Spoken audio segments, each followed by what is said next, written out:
台南市议员林议员因为新冠确诊，目前正在居家隔离。不过，针对警察局的业务报告，伊嘛透过视讯提出质询。伊认为，台南市伫今年1月到6月，取缔酒驾的公共危险6都排名第一，甲去年同期比较，增加的件数竟然是台北的9倍。到底是警方认真，或者是台南酒驾严重？议员嘛提出质疑。那我特别想要很疑惑的事情是在8月1号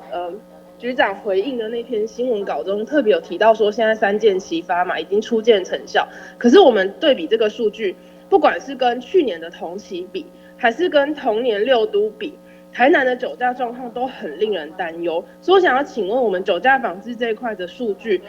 到底是出了什么问题，还是说我们其实这个3件齐发、3管齐下根本就没有它的成效在？我想我要很负责任的跟议员还有跟市民乡亲报告，其实取缔酒驾的件数多是代表远景的努力，当然这个也是一个隐忧，就是表示还是有人不听话在喝酒开车，但是这不是代表我们酒驾非常严重，应该是要呈现的是我们远景的努力度很高。同期数据对比之前来说，也不是成效这么的好，甚至我们台南增加的件数还比台北还多了9倍。那或许这个有其他的不同城市，我们需要用不同的方法去处理，而不是每一次只要看到数据不漂亮就说是因为我们不吃案，因为我们查得清。所以我想这个会是反而成为进步的这个阻力。除了酒驾的处罚，